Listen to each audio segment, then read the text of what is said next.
అదే RTV app వార్తల్ని క్షణాల్లో చదివే అవకాశం ఉంటుంది. ఒక న్యూస్ పేపర్, ఒక టెలివిజన్ ఛానల్ మీ చేతుల్లో ఎప్పుడూ ఉంటాయి. ప్రకృతి వైపరీత్యమో మానవ తప్పిదమో విజయవాడ వాసులు మాత్రం 121 ఏళ్ల అనంతరం ఒక విపత్తు 4 రోజులుగా జలదిగ్బంధంలో ఉండేలా చేసింది. ఓవైపు కృష్ణమ్మ కన్నెర చేసి మరోవైపు ప్రకాశం బ్యారేజీలు వరద పర్వళ్ళు విజయవాడను ముంచెత్తింది. 4 రోజులుగా రేయింబవళ్ళు క్షతగాత్రులను ఆదుకునేందుకు రాష్ట్ర ప్రభుత్వం చేస్తున్నటువంటి ఈ ప్రయత్నంలో ప్రతిపక్ష హోదా కూడా కోల్పోయి ఈరోజు వైఎస్ఆర్ కాంగ్రెస్ పార్టీ అధినేత అదేవిధంగా మాజీ ముఖ్యమంత్రి జగన్మోహన్ రెడ్డి మాత్రం ఇది కేవలం మానవ తప్పిదం కారణంగానే వచ్చిందని బాహాటంగా ఆరోపిస్తున్నారు. రెస్క్యూలో రాత్రి పగలు తేడా లేకుండా ఇటు కేంద్ర బలగాలను, నేవీని, ఆర్మీని కూడా అందుబాటులో ఉంచి క్షతగాత్రులతో పాటు ఎవరైతే జలదిగ్బంధం చిక్కుకున్న కుటుంబాలను ఆదుకుంటున్నారో మరోవైపు వారి ఆర్తనాదాలను మిండంటే విషయాన్ని మాత్రం పరిగణన తీసుకున్నట్టు ముఖ్యమంత్రి చంద్రబాబు నాయుడు చేస్తున్న ప్రయత్నాన్ని ఇలా తప్పుగా ఆరోపించడంపై మనతో ప్రస్తుతం మాట్లాడిన టీడీపీ పాలిట్ బ్యూరో సభ్యులు చీపురుపల్లి ఎమ్మెల్యే కిమిడి కళా వెంకట ఉన్నారు. చూస్తే కనుక వచ్చినటువంటి ఈ విపత్తు అందరూ కూడా కంటితడి పెట్టేస్తుంది. 4 రోజులుగా విజయవాడ ఆంధ్రప్రదేశ్ పాలనా రాజధానిగా ప్రస్తుతం ఉన్నటువంటి ఈ నేపథ్యంలో 121 సంవత్సరాల తర్వాత వచ్చిన ఈ కష్టాన్ని తీర్చడానికి పోయి ఈరోజు దాన్ని కూడా రాజకీయం చేసే విధంగా ఈరోజు జగన్మోహన్ రెడ్డి ఆరోపణ ఏ విధంగా తీసుకున్నారు? జగన్మోహన్ రెడ్డి ఆయన అధికారంలో ఉంటే రాక్షస పరిపాలన, రాక్షస వ్యవహారం. ఇప్పుడు అపోజిషన్లోకి వచ్చాకైనా బాగుపడతాడా అనేది, మారుతాడా అనేది ప్రజలు అపోజిషన్లో కూర్చోబెట్టారు. అపోజిషన్ అంటే అపోజిషన్ కూడా కాదు, కనీసం 11 సీట్లే వచ్చాయి తప్ప అంత బుద్ధి చెప్పినప్పటికి కూడా ఆయనలో పరివర్తన ఎక్కడా కనపట్ల. ఎందుకంటే మీరు అన్నట్టుగా 120 సంవత్సరాల నుంచి ఇలాంటి విపత్తు చూడనటువంటి విజయవాడలో నీళ్ళు వస్తే సహాయ సహకారాలు అందరూ అందించాలా, ఈ 4 రోజులు అయిపోయిన తర్వాత ఏదైనా ఉంటే విమర్శించాలా. అసలు సహాయ కార్యక్రమాలు జరుగుతున్నప్పుడే విమర్శలు మొదలెట్టి అందుకోసం ఆయన అధికారంలో ఉంటే రాక్షసుడు, అపోజిషన్లో ఉంటే విధ్వంసకరుడు, ఏ పని జరగనివ్వడు. చూస్తే కనుక వచ్చినటువంటి ఈ ఆపదని ఐఎండీ ముందుకే సూచించింది. అయినా కూడాను ఆ సూచన పరిగణలోకి తీసుకోకుండా ఈరోజు తత్సారం వహించడం కారణంగానే ఈ విపత్తు వచ్చింది. అంతలా వారందరూ కూడాను నష్టపోయారు. దీనికి ప్రభుత్వమే బాధ్యత వహించాలని బాహాటంగా ఆరోపణ. దీన్నే ఏమంటారంటే దెయ్యాలు వేదాలు వల్లించే అంటారు. ఈ పవర్ పోవడం అనేటటువంటిది వైఎస్ఆర్సీపీలో ఉండే పెద్దలకు కానీ, జగన్మోహన్ రెడ్డి కానీ, మిగతా పెద్దలు కానీ పవర్ పోవడం భరించలేరు. కాబట్టి కొంతమంది మాటల్లోన, కొంతమంది చేతల్లోన దెయ్యాలు వేదాలు వల్లించినటువంటి విధంగా చేశారా తప్ప మనం 42 ఏళ్ళ నుంచి చూస్తున్నాం. విపత్తులు వస్తుంటాయి, వెళ్తుంటాయి. కానీ విపత్తుల అంబాసిడర్ ఎవరైనా ఈ దేశంలో ఉన్నారు అని అంటే అది ఒక చంద్రబాబు నాయుడు గారే. ఒరిస్సాలో వరదలు వచ్చినప్పుడు 15 ఏళ్ళ క్రితం మనం చూసాం. అట్లాగే అవతల మహారాష్ట్రలో కానీ, యువతల కర్ణాటకలో కానీ, మన ఆంధ్రప్రదేశ్లో కానీ, ఎప్పుడు అవతల తమిళనాడులో కానీ ఎక్కడొచ్చినా చంద్రబాబు నాయుడు గారు చేసేటటువంటి విపత్తుల మేనేజ్మెంట్ ఏదైతే ఉందో దాన్ని అనుసరించి మనం చేయాలి. మీ దగ్గర నుంచి ఎక్స్పీరియన్స్ ఉండి విపత్తుల కోసం పనిచేసే ఆఫీసర్లు పంపించండి అని చెప్పినటువంటి ఆ విపత్తు మేనేజ్మెంట్ అనేది ఎవరూ చేయలేరు. నిన్న కూడా మనం చూసాం, 4 రోజులు నీళ్ళల్లో ఉండి మరి బస్సు తెప్పించుకొని కలెక్టరేట్లోనే పడుకొని ఈవేళకి కూడా ఇంకా విజయవాడలోనే ఆ బస్సులోనే ఉండి మరి జనంతో మమేకమై ఆ నీళ్ళల్లో మునుగుతూ తేలుతూ మరి ఆయన ఇంత కార్యక్రమాన్ని చేస్తుంటే దీనికి దెయ్యాలు తయారై వేదాలు వల్లించినట్టుగా మరి జగన్మోహన్ రెడ్డి, బొత్స సత్యనారాయణ వీళ్ళు మాట్లాడేటటువంటి మాటలు చూస్తే ప్రజలందరూ కూడా అసహించుకుంటున్నారు. డిజాస్టర్ మేనేజ్మెంట్కి డెస్టినేషన్గా ఉన్నటువంటి ముఖ్యమంత్రిగా పేరుగాంచి చంద్రబాబు నాయుడు పక్క రాష్ట్రాల్లో విపత్తులు సంభవించిన కూడా నేనున్నాను అని ముందుగా హామీ ఇచ్చినటువంటి పరిస్థితి. గత 5 ఏళ్ళలో కూడాను 14, 19 తిత్లీ, హుదూద్ వంటి విపత్తుల నుండి కూడాను ఎక్కడా ప్రాణహాని జరగకుండా చూడడంతో పాటు రెస్క్యూలో కూడా రేయింబవళ్ళు వారికి సహాయం అందించారు. విజయవాడకు వచ్చినటువంటి ఈ కష్టాన్ని చూస్తే కనుక మునుపెన్నడూ లేనటువంటి ఒక పెద్ద విపత్తు పాలన రాజధానిగా ప్రస్తుతం ఉంది. ఇంకా కోలుకునే పరిస్థితి లేదు. ఈ రెస్క్యూని ఇంకా అంటే రెట్టింపు చేసే అవసరం ఉందా, లేకపోతే రెస్క్యూకి కూడా ఇప్పుడు వర్షం కురుస్తుంది, ఇంకా ఇబ్బంది కలిగే పరిణామాలు ఎప్పట్లోగా సాధారణ పరిస్థితి నెలకొల్పారు? ప్రకృతి విలయతాండం ఆడేటప్పుడు దాన్ని మనం మానవులుగా ఎట్లా ఎదుర్కోవాలి అనేటటువంటిది ఇప్పుడే నేను చెప్పాను. చంద్రబాబు నాయుడు గారు అలాంటి విపత్తులను ఎదుర్కొనేటటువంటిది గతంలో చేశారు, చేసి చూపించారు. నిన్న విజయవాడలో కూడా చేశారు. అందువల్ల ప్రకృతిని ఎవరూ ఆపలేము. ఏదేమైనప్పటికి కూడా మొత్తం వైద్య శిబిరాలు కానీ, గర్భిణీ స్త్రీలను ఆదుకోవడంలో కానీ, పాలు నీళ్ళు ఇవ్వటంలో కానీ, ఆహార పదార్థాలు ఇవ్వటంలో కానీ, రాత్రనక పగలనక 4 రోజులు కంటిన్యూగా చేయడం అనేటటువంటిది గొంతు బొంగురిపోయినా, కళ్ళకు నిద్ర లేకపోయినా ఆయన ఇన్స్ట్రక్షన్స్ ఇస్తూ సామాన్య ఒక కుర్రోడు ఏదైతే వాలంటీర్ చేస్తాడో కమిట్మెంట్తో ఉన్నటువంటి కుర్రోడు, అంతకన్నా ముఖ్యమంత్రి పదవిలో ఉండి ఇన్నాళ్ళు ఎక్స్పీరియన్స్ ఉండేటటువంటి 45 ఏళ్ళ ఎక్స్పీరియన్స్ ఉన్నటువంటి వ్యక్తి ఒక సామాన్యుడిలా పనిచేస్తూ ముఖ్యమంత్రి హోదాలో ప్రజలందరి నుంచి కూడా మన్ననలు పొందినటువంటి పరిస్థితి మనం చూస్తున్నాం. అపోజిషన్ అంటే కేవలం విమర్శ కోసమే కాదు, ఏదైనా విపత్తు వచ్చేటప్పుడు అపోజిషన్ కూడా సహాయ సహకారాన్ని, సూచనల్ని ఇస్తే బాగుంటుంది. విమర్శించడం కోసమే మాట్లాడుతున్నారు తప్ప సూచనలు ఇచ్చే విధంగా ఎక్కడ ఫలానా దగ్గర కాలనీలో నీళ్ళు లేవు, ఫలానా కాలనీ దగ్గర మంచినీళ్ళు ఇవ్వలేదు, ఫలానా కాలనీ దగ్గర పాలు అందలేదు, ఫలానా ఊరికి పొట్లాలు వెళ్ళలేదు, భోజనం పొట్లాలు లేదు, తక్కువ హెలికాప్టర్లు పెట్టారు లేదు, ఇలాంటివన్నీ కూడా ఎప్పుడు వస్తాయి? ఈ 4 రోజులు అయిపోయిన తర్వాత పనిచేసే వాళ్ళకి అదే అంటారు, నడుస్తుండే మనిషి కాలంలో కర్ర పెట్టడం అని.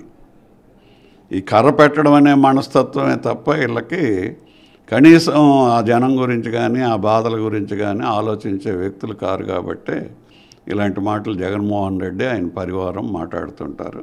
ఇది ప్రజలు గమనిస్తున్నారు.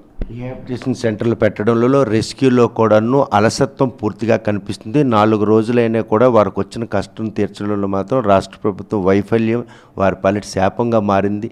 తానే ఉండేలాగా ఉంటే ఇటువంటి విపత్తు నుండి తక్షణ సహాయం చేసేటటువంటి చర్యలు చేపడుతుందని చెప్పేసి మరి ఆయన ఒక సవాల్ విసిరారు. ప్రజల నుంచి రావాలి ఏదైనా, వీళ్ళ నుంచి కాదు. ప్రజల నుంచి ఎక్కడ మనకు లేదు. ఎందుకంటే తెలుగుదేశం పరివారం అంతా అక్కడే ఉంది, రాష్ట్ర యంత్రాంగం అంతా అక్కడే ఉంది. ఇన్ని పనులు జరుగుతుండేటప్పుడు ప్రకృతిని ఎదుర్కోవడంలో ముందుకెళ్తున్నాం తప్ప విమర్శలు చేసుకోవడానికి ఇది టైం కాదు అనేటటువంటిది వీళ్ళు ఆలోచించాల్సినటువంటి అవసరం ఉంది. అందువల్ల అనాలోచితంగా చేసేటటువంటి దెయ్యాలు ఏవైతే వేదాలు వల్లిస్తున్నాయో వీటన్నిటికీ ప్రజలే జవాబు చెప్పారు రీసెంట్గా. ఇంకా 100 రోజులు కాలేదు.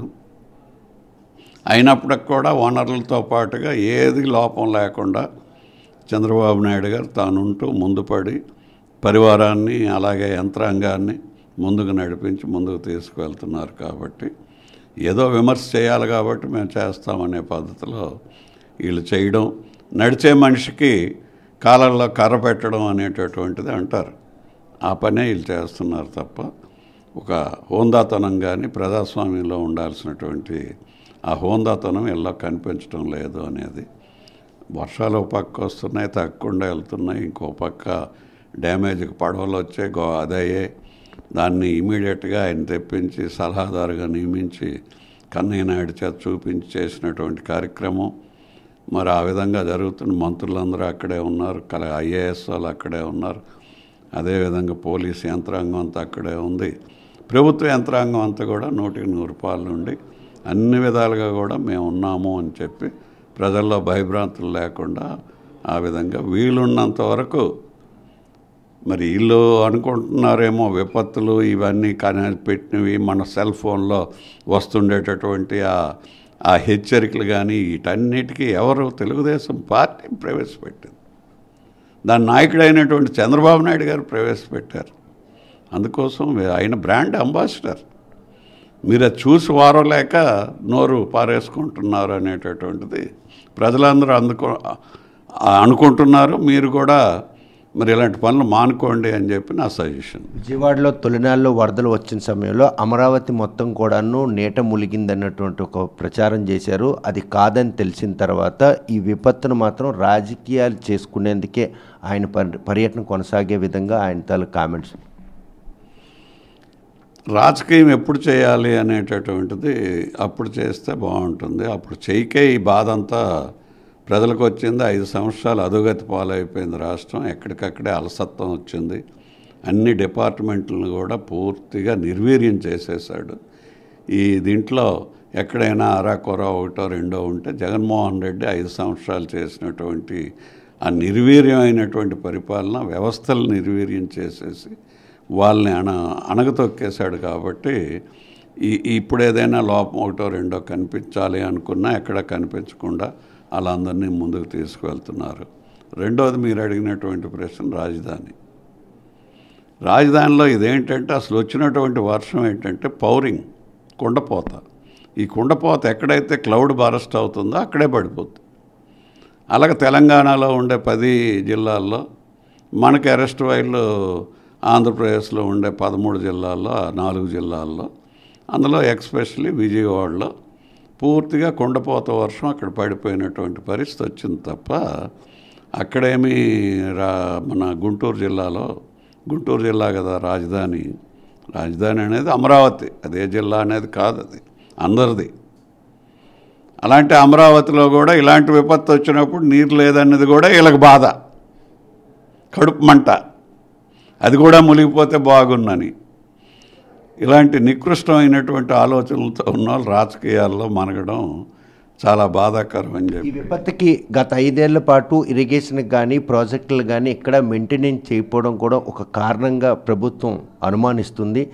ఏదైతే వాగు సంబంధించినటువంటి లాక్లు ఓపెన్ చేసినటువంటి గండిపడినటువంటి ఆ పరిణామాలు కూడాను ప్రజలు హెచ్చరించకుండా ఆ లాక్లు ఓపెన్ చేశారు. చంద్రబాబు నాయుడు ఇల్లు ఎక్కడ నీట మునుగుతున్న ఉద్దేశంతోనే దానికి సంబంధించిన గేట్లు లాక్లు ఓపెన్ చేశారని చెప్పి జగన్ బాహటం గారు. ఇక్కడ నేను అనేది ఎప్పుడు విమర్శనాత్మకమైనటువంటి దృష్టితో, చెడు కళ్ళతో చూస్తే చెడే కనిపిస్తుంది. నీకు కృష్ణా జిల్లాలో కృష్ణమ్మ వస్తుంది, ఎక్కడి నుంచి వస్తుంది? మహారాష్ట్ర నుంచి వస్తుంది. ఎగువ ప్రాంతాల్లో వర్షం వస్తుంది. 10 లక్షల క్యూసెక్లు వచ్చిన తర్వాత మనకి నాగార్జున సాగర్ డ్యామ్ కానీ శ్రీశైలం డ్యామ్ కానీ డేంజర్ జోన్లోకి వెళ్తాయి. మన పరిస్థితి ఏంటి? అందుకోసం ఎగువన పరివాహక ప్రాంతాల నుంచి వచ్చేవి సిడబ్ల్యూసి, సెంట్రల్ వాటర్ కమిషన్, ఒక 24 అవర్స్ 48 అవర్స్ 2 డేస్ ముందు కూడా 3 డేస్ ముందు కూడా అక్కడి నుంచి ఇంత ప్రయాణం చేసి ఇంత వరద వస్తుంది, ఇంత వాన పడింది అని చెప్పి అన్ని రాష్ట్రాల్లో కలెక్ట్ చేసినటువంటి క్యాలిక్యులేషన్స్, లెక్కలు ఏవైతే ఉంటాయో వాటిని తీసుకొని మొత్తం ఆ పరివాహక ప్రాంతంలో ఉండేటటువంటి స్టేట్స్కి, జిల్లాలకి అన్నిటికి కూడా ఇంజనీర్స్ అందరినీ, ప్రభుత్వాలని అలర్ట్ చేస్తారు. ఆ అలర్ట్ విషయంలో రాష్ట్ర ప్రభుత్వం ఆ అలర్ట్ను పరిగణలో తీసుకోకపోవడంతోనే ఇటువంటి ఒక విపత్తు వచ్చిందని ఆయన వాదన. ఈ అలర్ట్ చేసేటటువంటి దీంట్లోనే ఆ నీటిని విడిపిస్తే లాకుల్లో తీస్తారని మొదటి విమర్శ. ఇప్పుడు మీరు మొదట అడిగిన ప్రశ్నలో అది అలర్ట్ అయింది గవర్నమెంట్ ఎక్కడికక్కడే ఇంజనీరింగ్ వ్యవస్థలో కానీ, నదీ ప్రవాహంలో కానీ, డ్యాముల్ని దగ్గర ఉండేటటువంటి లెవెల్స్ని మెయింటైన్ చేయడంలో కానీ భాగం కింద చేసుకుంటూ వచ్చామే. కాబట్టి ఈవేళ ఈ విధంగా ప్రాణ నష్టం వీలున్నంత వరకు తగ్గినటువంటి పరిస్థితి. ప్రభుత్వం అలర్ట్ అవ్వడం వల్లే ఈ విధంగా ఈ 4 రోజుల్లో తగ్గాల్సినటువంటి పరిస్థితి వచ్చింది. ఇదే జగన్మోహన్ రెడ్డి లాంటి వాళ్ళు ఉంటే చేతులు ఎత్తేసేవారు. అందుకోసం వాళ్ళకి విమర్శించే అధికారం లేదు. నేను చెప్పేది, అయ్యా, నడుస్తున్నటువంటి ప్రభుత్వాన్ని నడిపించేటటువంటి నాయకుడికి నడుస్తుండేటప్పుడు కాళ్ళల్లో కర్ర పెట్టొద్దు. ఎప్పటికైనా బుద్ధి తెచ్చుకోండి. మీకు ఇంకొక విషయం కూడా చెప్తున్నాను నేను. ఏదైతే లాస్కర్ దగ్గర నుంచి ఇంజనీరింగ్ చీఫ్ వరకు మీరు వెళ్ళి అడిగితే, ప్రెస్ వాళ్ళు అడగండి తీరిక సమయాల్లో, ఎక్కడైనా కాలువల్లో కానీ ఎష్యూడ్ వాటర్ సప్లై ఉన్న దగ్గర అట్లీస్ట్ అన్ని డ్యాముల్లో కూడా ఒక గడ్డి పరక, గడ్డి పూస ఏమైనా బాగు చేశారా గత 5 ఏళ్ళు అనేటటువంటిది ప్రతి డ్యామ్ దగ్గర ఉన్న వాళ్ళని కానీ, రెగ్యులర్ వాళ్ళని కానీ, డ్యాములు మెయింటైన్ చేసే ఇంజనీరింగ్ సిబ్బందిని కూడా మనం అడిగితే ఈ 5 సంవత్సరాలు నాశనం పట్టించారు, మా శాలరీస్ ఇచ్చారే తప్ప మాకు పని పెట్టలేదు, ఈ కాలువలు ఏవి పోడ్చలేదు, అందువల్ల నదిలో నీరున్నా డ్యాములో నీరున్నా రైతుకు సాగుకు మాత్రం నీరు వెళ్ళలేదు. ఇరిగేషన్ వ్యవస్థని రైతు వ్యవస్థని పూర్తిగా నాశనం చేశారు అనేటటువంటిది స్పష్టంగా 100% ఇంజనీరింగ్ వ్యవస్థ లాస్కర్ దగ్గర నుంచి ఇంజనీరింగ్ చీఫ్ వరకు మీరు ఎవరిని అడిగినా చెప్తారు. ఆ నిర్లక్ష్యమే ఈరోజు విజయవాడ వాసులపాలెం శాపంగా మారింది. అలాంటి నిర్లక్ష్యం గత 5 సంవత్సరాల్లో జరిగింది కాబట్టి ఇలాంటి విధ్వంసంలో ఇది శాపం కింద విజయవాడలో మారింది అనేటటువంటిది ఇంజనీరింగ్ నిపుణులు చెప్తున్నటువంటి వ్యాఖ్య. చూస్తే ప్రస్తుతం మాత్రం విజయవాడ వాసులకు వచ్చినటువంటి ఈ కష్టాన్ని గట్టెక్కించేందుకు 4 రోజులుగా రేయింబవళ్ళు కేంద్ర రాష్ట్ర బలగాలతో రక్షిత చర్యలు చేపడుతుంటే ఒక్కరోజు క్షేత్రస్థాయిలో వచ్చి రాష్ట్ర ప్రభుత్వం తప్పిదం కారణంగానే ఇటువంటి విపత్తు వచ్చిందని ఆరోపిస్తున్న జగన్మోహన్ రెడ్డి తన 5 ఏళ్ల పరిపాలనలో మాత్రం ఇరిగేషన్కి సంబంధించినంత వరకు ఎటువంటి మెయింటెనెన్స్ కానీ ప్రాజెక్టులకు సంబంధించిన గేట్లు మెయింటెనెన్స్ విషయంలో ₹1 కూడా వెచ్చించలేదు. లష్కర్ దగ్గర నుండి ఇంజనీర్ వరకు పని లేకుండా ఇరిగేషన్ వ్యవస్థను పూర్తిగా నిర్వీర్యం చేయడంతోనే ఈరోజు ఇటువంటి విపత్తుకి జగన్మోహన్ రెడ్డే కారణమని మరోవైపు కూడాను ఆరోపిస్తున్న ఈ నేపథ్యంలో ప్రస్తుతం ఏదైతే వర్షాలు కుండకపోతగా కురవడం, ఎగువనున్నటువంటి డ్యాములన్నీ నిండుకుండల్లో ఉండడం, ఆ నీరు వస్తుందన్నటువంటి హెచ్చరిక నేపథ్యంలోనే లాక్ ఓపెన్ చేసి కిందకి నీరు విడిచిపెట్టిన తర్వాత విజయవాడ మీదే కుండపోత అంటే 29 సెంటీమీటర్ల వర్షపాతం నమోదు కావడమే ఈ పెనుముప్పుకి కారణం. ప్రకృతి వైపరీత్యం ఓవైపు అయితే వైఎస్ఆర్ కాంగ్రెస్ పార్టీ హయాంలో జరిగినటువంటి మానవ తప్పిదం అది కూడాను మాజీ ముఖ్యమంత్రి జగన్మోహన్ రెడ్డి నిర్లక్ష్యమే ఈరోజు విజయవాడ వాసులపాలెం శాపంగా మారిందని కళా వెంకటరావు స్పష్టం చేస్తున్నారు. ఈ విషయంలో రెస్క్యూ ఆపరేషన్లో నిమగ్నమైనటువంటి ముఖ్యమంత్రి ఒక సాధారణ వ్యక్తిగా తోటి ప్రజలను కాపాడేందుకు ఆయన ముఖ్యమంత్రి అన్న విషయాన్ని కూడా మరిచి రేయింబవళ్ళు కూడాను రెస్క్యూ ఆపరేషన్తో పాటు వారి ప్రాణహానిని తగ్గించేందుకు అక్కడ సాధారణ పరిస్థితులు నెలకొనేందుకు అవసరమైన అన్ని చర్యలు చేపడుతుంటే ఇలా విమర్శలు చేయకుండా ఏదైనా ఎక్కడైనా లోపం ఉంటే సూచనలు చేసినట్టయితే ప్రజలు హర్షిస్తారు తప్ప ఇలా దెయ్యాలు భేదాలు వదిలించే విధంగా ఆయన వ్యవహార శైలి మాత్రం చాలా బాధాకరంగా ఉంది. రాష్ట్ర ప్రజలే తిరస్కరించిన ఆయనకి సమస్యల పట్ల అవగాహన లేకపోవడంతోనూ 5 ఏళ్ళు రాష్ట్రాన్ని భ్రష్టు పట్టించడం ఇటువంటి విపత్తులు సంభవిస్తున్నాయి. ఈ విషయంలో మాత్రం ఆ ప్రాంతం వాసులకు వచ్చిన కష్టాన్ని పూర్తిగా గట్టెక్కించేందుకు కూటమి ప్రభుత్వం నేతలు, మంత్రులు, నాయకులు అందరూ కూడాను నిమగ్నమై ఉన్నారు. ఇటువంటి విమర్శలు మానుకొని ప్రజలకు వచ్చినట్టు ఆ కష్టాన్ని తీర్చేందుకు తన వంతుగా సహాయం చేయాలని జగన్మోహన్ రెడ్డికి సూచన జారీ చేస్తున్నారు. వీడియో జర్నలిస్ట్ రామకృష్ణతో సత్యం, RTV శ్రీకాకుళం. మరిన్ని వీడియోస్ కోసం ఛానల్ ని సబ్స్క్రైబ్ చేయండి. లేటెస్ట్ అప్డేట్స్ కోసం వాట్సాప్ ఛానల్ ని ఫాలో చేయండి. అండ్ లింక్ డిస్క్రిప్షన్ లో ఉంది.